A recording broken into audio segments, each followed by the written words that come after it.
Halo Sobat Belajar, kembali lagi dengan saya Kak Tevi. Kali ini kakak akan ngejelasin pada Sobat Belajar semua nih, materi tentang sosiologi. Apa sih spesifiknya? Tentang nilai sosial. Apa sih itu nilai sosial? Kenapa sih nilai sosial itu bisa ada di masyarakat? Lalu fungsi dari nilai sosial itu apa? Itu akan kita bahas lebih dalam lagi di materi hari ini. Sekarang, sebelum kita masuk ke dalam materi inti, ada satu fakta menarik. Kalau misalnya tiap kelompok sosial itu memiliki nilai yang berbeda-beda. Maksudnya kayak gimana sih, Kak? Let's say, kita ambil contoh misalnya, dalam satu kelompok nilai sosial itu, orang memiliki nilai tinggi, value yang tinggi, apabila orang itu memiliki kekayaan yang banyak. Nah, kekayaan itu, di banyak kelompok etnik di Indonesia, terutama, ini kita ngomongin konteksnya sosiologi di Indonesia ya, itu berbeda-beda.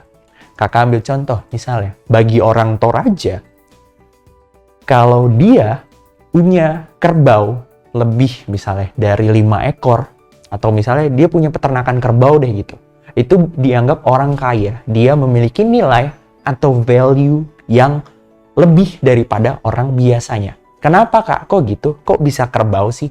Karena bagi orang Toraja, kerbau itu dianggap sebagai ikon yang penting dan memiliki fungsi sakral dalam kehidupan sehari-hari mereka. Itu misalnya contohnya bagi orang Toraja. Lalu misalnya bagi orang-orang yang ada di timur Indonesia, orang-orang di Papua sana.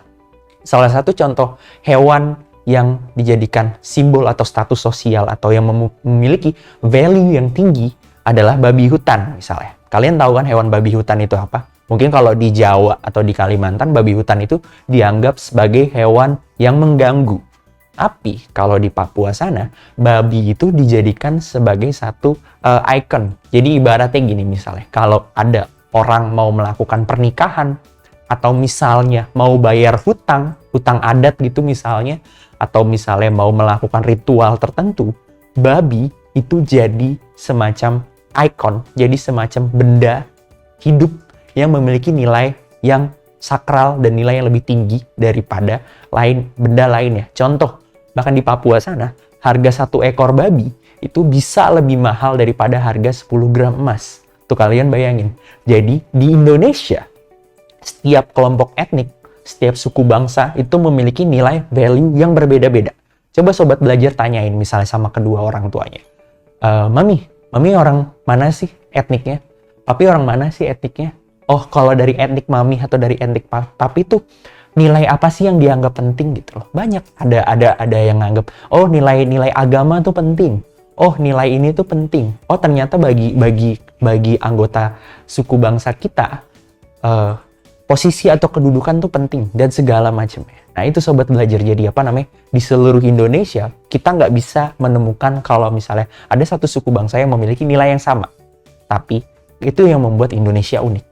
Berbeda-beda, namun tetap satu. Nah, itu Sobat Belajar. Oke, sekarang kita akan masuk ke dalam pembahasan materi inti tentang nilai. Apa itu nilai? Kita saksikan dulu berikut ini.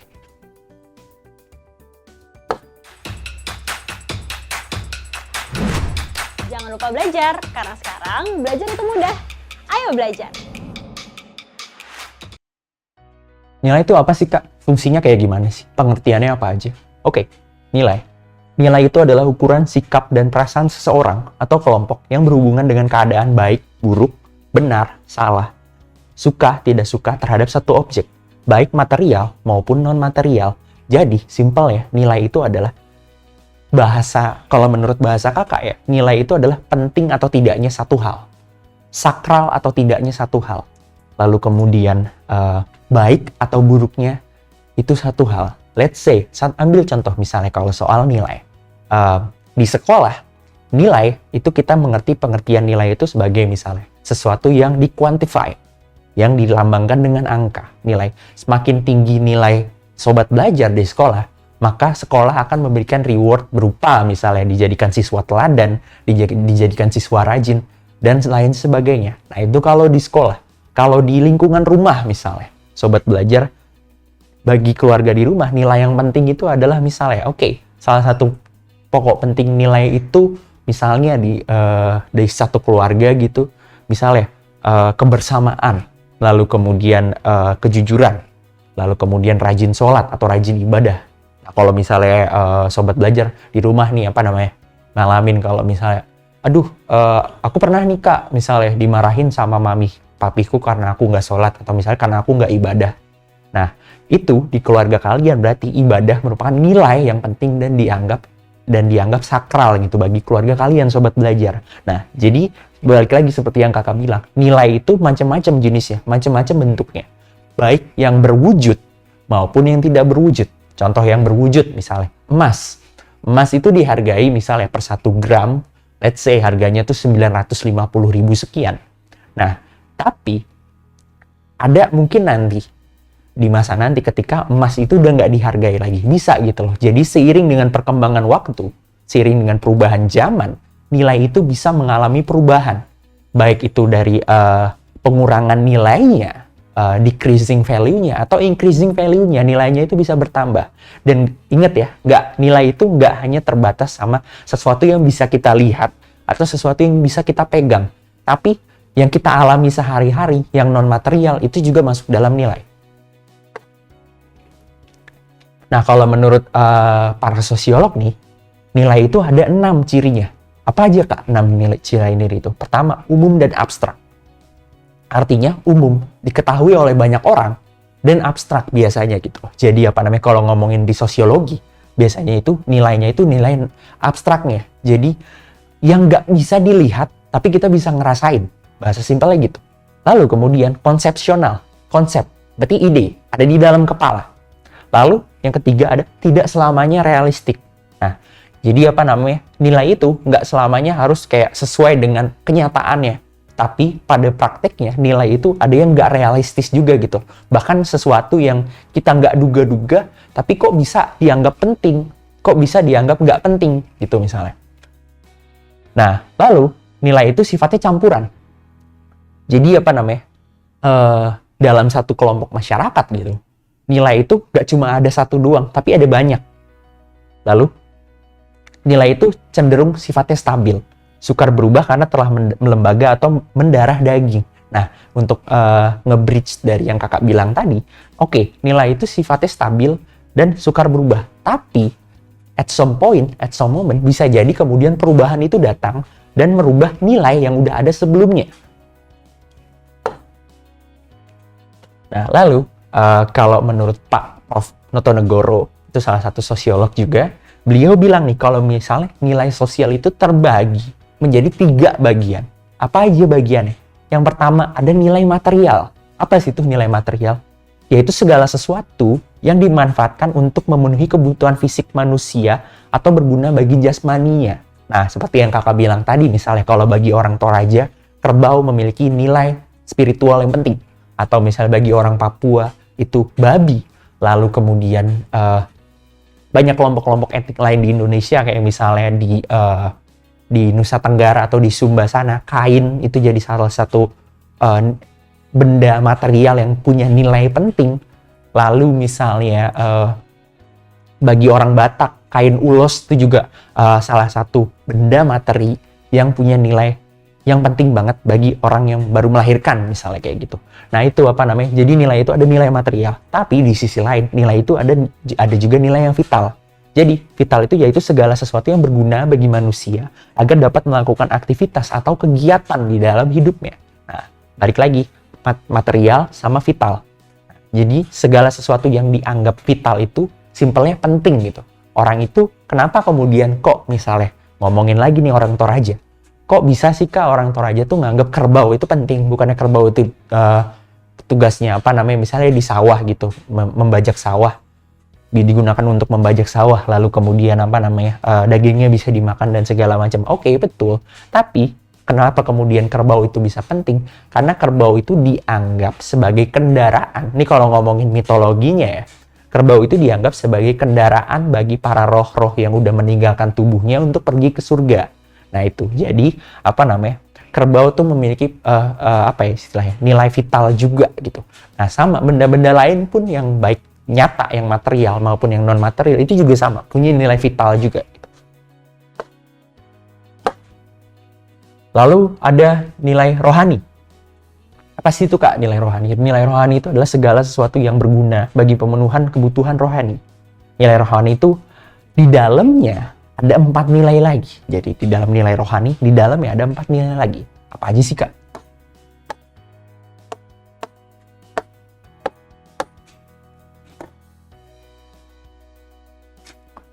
Pertama, ada kebenaran atau empiris, artinya bersumber pada rasio atau akal manusia. Lalu kedua, ada nilai keindahan. Nilai keindahan itu artinya bersumber pada unsur perasaan, feeling. Lalu kemudian ada nilai moral. Apa tuh nilai moral? Jadi nilai yang bersumber pada unsur kehendak. Kehendak nih, will, terutama pada tingkah laku manusia. Nilai moral. Lalu ada yang terakhir, yaitu nilai religius. Nilai religius itu nilai yang bersumber pada kitab suci. Nah, jadi ada 4 nih unsur dari nilai rohani. Kebenaran atau empiris, kemudian ada keindahan, ada moral, dan ada religius. Nah, nilai itu punya ciri-ciri. Apa aja sih, Kak, ciri-cirinya? Pertama, ada nilai yang dominan ciri-cirinya. Apa sih itu nilai yang dominan?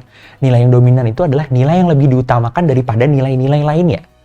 Ciri-ciri dari nilai dominan adalah banyaknya orang yang menganut nilai tersebut, 1, dan kemudian lamanya nilai tersebut dirasakan oleh para anggotanya, 2, dan ketiga, tingginya usaha untuk mempertahankan nilai itu, dan keempat, tingginya kedudukan orang yang membawa nilai tersebut. Let's say, misalnya, kalau dalam nilai dominan itu, kita ambil contoh, misalnya seseorang yang punya jabatan yang lebih tinggi. Nah, seseorang itu, misalnya, orang itu dia menduduki jabatan sebagai direktur satu perusahaan. Nah, karena dia punya direktur satu perusahaan, dia punya value, dia punya set of thoughts, dia punya set of knowledge yang membuat dia kemudian dihargai posisinya, baik dengan kemudian dengan dihargai dengan cara dibayar lebih mahal, maupun orang-orang di sekitar ya itu memberikan hormat sama dia.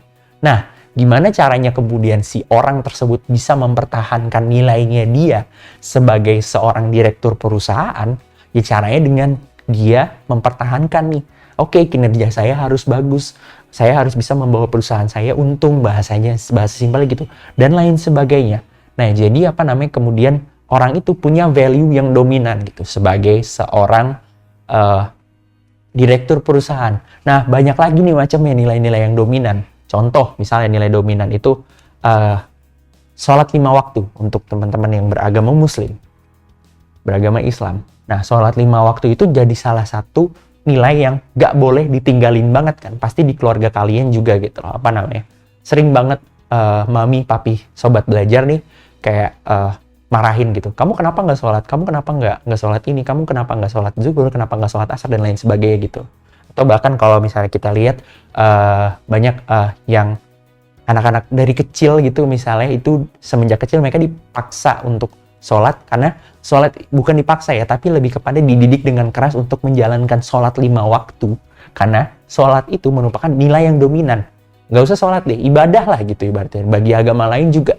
Nah itu nilai yang dominan. Jadi artinya nilainya itu tuh penting banget, vital banget, dan harus dipertahanin nih. Karena kan pasti balik lagi. Coba kalau kalian tanya deh sama mami papi kalian nih sobat belajar. Nih Pi, kalau misalnya nggak sholat tuh gimana sih? Oh nanti kamu akan kayak gini, kamu kayak gini, hidupnya begini dan segala macam. Atau misalnya aku kalau nggak ngejalanin ibadah gimana sih? Nanti kamu bakal kayak gini gitu-gitu segala macam. Nah itu orang tua memiliki peran untuk mempertahankan nilai ibadah itu gitu loh. Jadi makanya bisa dibilang sholat atau ibadah itu salah satu nilai dominan. Itu contohnya. Lalu ada B, yang kedua, yaitu adalah nilai yang mendarah daging. Artinya, nilai yang kebiasaan atau sudah menjadi kepribadian seseorang, sehingga pelaksanaannya tidak butuh banyak pertimbangan. Nah, nilai yang mendarah daging itu artinya nilai yang udah kebentuk banget dari kecil nih. Dari ya bahkan dari kalian lahir gitu. Kayak misalnya gini, kalau sobat belajar pernah ngelihat ada anak balita gitu dikasih permen sama orang dewasa, pasti atau enggak dikasih sesuatu gitu, mainan misalnya, pasti si orang tua dari anak itu akan bilang, ayo deh bilang apa terima kasih. bilang terima kasih gitu. Atau kalau misalnya si anak balita itu bikin salah, let's say misalnya, itu ayo bilang maaf gitu. Nah itu misalnya nilai yang mendarah daging. Terima kasih dan maaf itu adalah nilai yang sudah mendarah daging tahu. Jadi sobat belajar pikirin deh kalau misalnya nggak pernah diajarin caranya berterima kasih dan caranya bilang maaf, itu berarti kalian nggak punya nilai, bahasanya gitu. Lalu kemudian nilai yang instrumental. Apa sih itu Kak nilai yang instrumental? Jadi nilai yang bersifat dinamis, sehingga sangat fleksibel dan tidak kaku terhadap adanya hukum. Nilai instrumental ini biasanya terdapat dalam kelompok primer yang anggotanya sering memiliki rasa empati, seperti dalam keluarga. Nah, nilai instrumental tuh. Jadi balik lagi, ngomongin soal keluarga nih, pasti di keluarga sobat belajar, papi atau maminya kan sering ngasih tahu tuh kita tuh kalau jadi keluarga harus kayak gini, kamu tuh kalau sama adik kamu atau sama kakak kamu tuh harus hormat, harus bicaranya lembut, jangan pernah ngebentak orang tua dan lain sebagainya. Nah itu tuh masuk dalam nilai gitu loh. Sebenarnya balik lagi, kayak yang kakak tadi bilang, contohnya ibadah, lalu kemudian bilang maaf dan terima kasih, lalu kemudian cara kita memperlakukan orang yang lebih tua di dalam keluarga atau yang lebih muda di dalam keluarga, itu masuk dalam 3 ciri-ciri nilai itu. Itu semuanya nilai gitu. Baik nilai yang vital, nilai yang mendarah daging, dan nilai yang instrumental gitu. Jadi nggak hanya sekedar satu hal aja. Kalau misalnya, oh Kak, berarti kalau misalnya aku dididik untuk rajin sholat, berarti itu cuma nilai vital doang dong Kak? Nggak gitu. Lalu ciri nilai sosial itu ada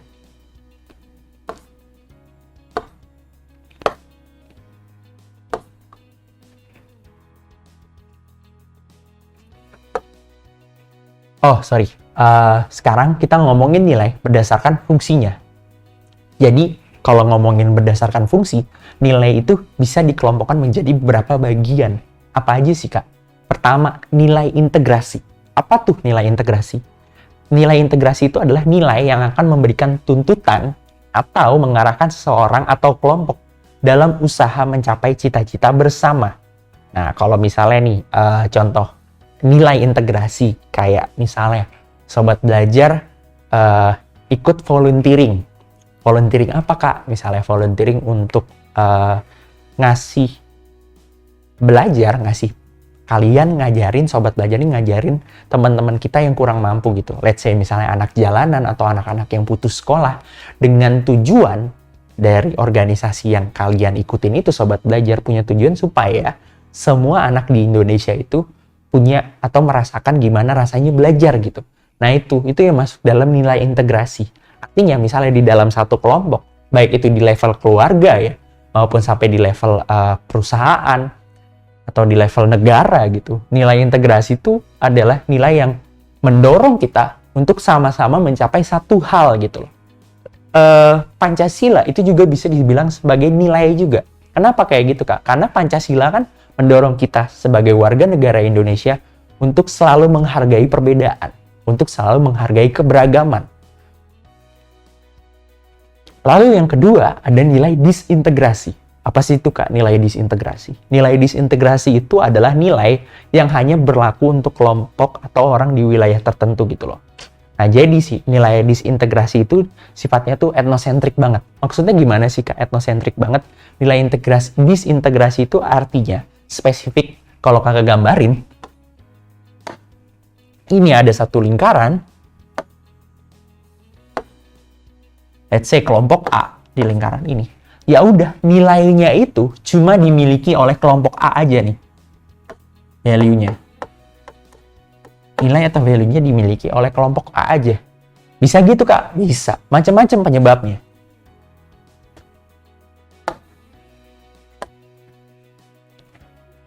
Lalu, ada fungsi dari nilai sosial. Fungsinya apa aja sih, Kak? Nah, kalau menurut sosiolog lain, yaitu Pak Huki, itu nilai sosial itu ada pertama, sebagai alat untuk menentukan harga dan kelas sosial dalam stratifikasi sosial. Tuh, ingat, sebagai alat. Tools. Jadi seperti yang kakak bilang tadi, contohnya ketika ada orang Toraja yang dia punya kerbau jumlahnya sampai puluhan atau ratusan ekor, maka kemudian bisa dibilang orang itu menempati strata paling tinggi di masyarakat Toraja. Atau misalnya di masyarakat Papua gitu. Di satu kelompok subetnik di Papua misalnya, apabila orang itu punya babi misalnya lebih daripada 5 ekor gitu atau 10 ekor, maka kemudian orang itu mempunyai posisi sosial yang penting. Nah, memang betul biasanya ketika orang atau seseorang memiliki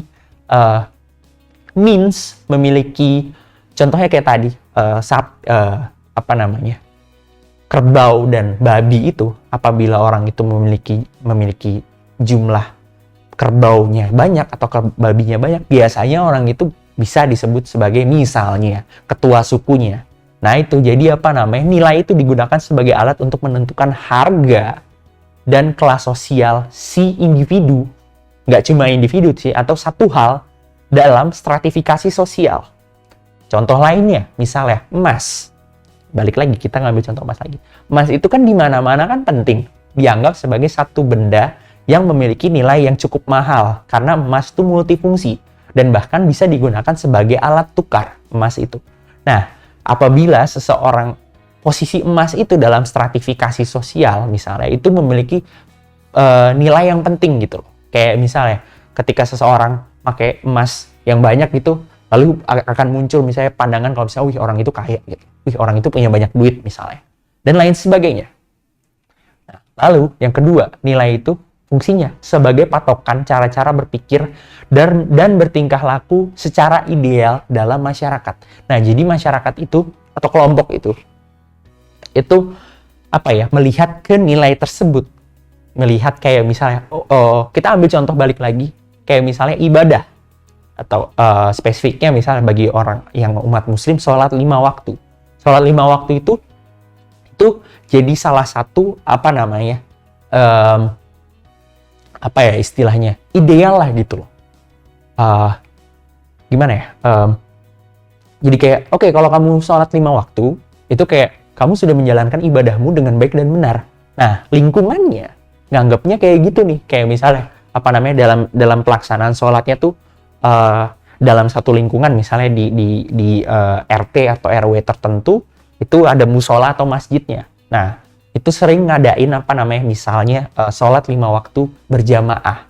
Nah, itu kan untuk orang yang nanti misalnya sholatnya malas-malesan atau dia jarang sholat, karena melihat lingkungan di sekitar, orang-orang di sekitarnya itu rajin sholat misalnya, mau nggak mau gitu, atau misalnya dengan sadar, dia akan kemudian merasa terdorong, oh iya ya orang-orang di lingkungan sekitar saya misalnya sholatnya secara berjamaah, saya nih seringnya sholatnya sendiri aja di rumah, oke kalau gitu saya juga ikut berjamaah aja deh gitu.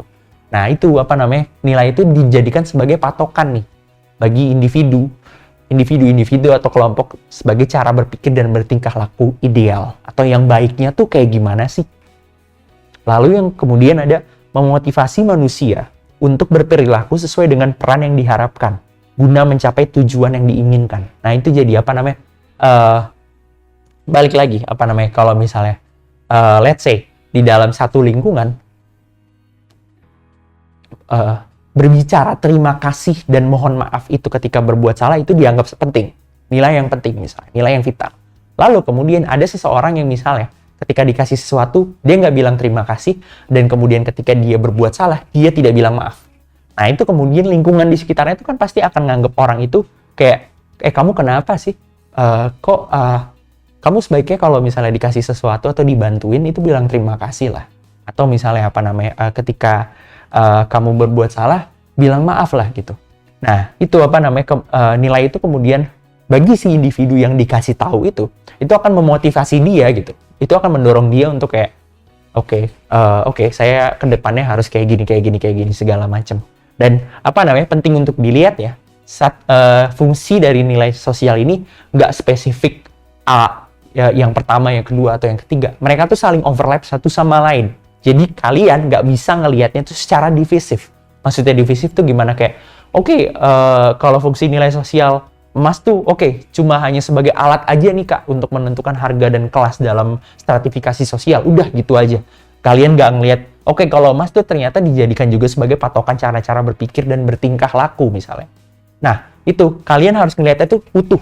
Kalian harus ngeliat itu, oke, ternyata emas itu selain punya fungsi harga dan menentukan kelas sosial dalam stratifikasi, emas itu juga punya fungsi untuk gimana sih mendorong orang-orang yang hidup, masyarakat yang hidup itu kayak, oke, saya harus bekerja misalnya untuk mendapatkan emas, untuk mendapatkan uang dan lain sebagainya, kayak gitu. Nah, lalu emas itu sebagai alat pengawas dengan daya tekan dan daya mengikat tertentu. Nilai dapat menimbulkan perasaan bersalah dan mendalam bagi pelanggarnya. Tuh, yang kakak sebutin tadi.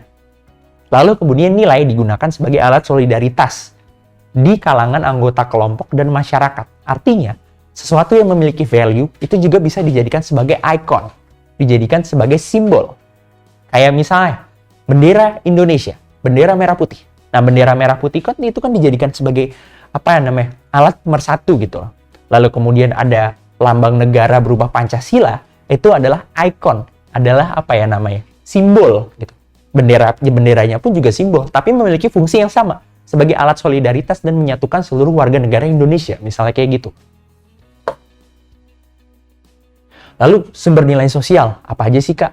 Ada nilai yang bersumber dari Tuhan, artinya nilai ketuhanan gitu. Lalu ada nilai yang bersumber dari individu, nilai yang bersumber dari diri sendiri.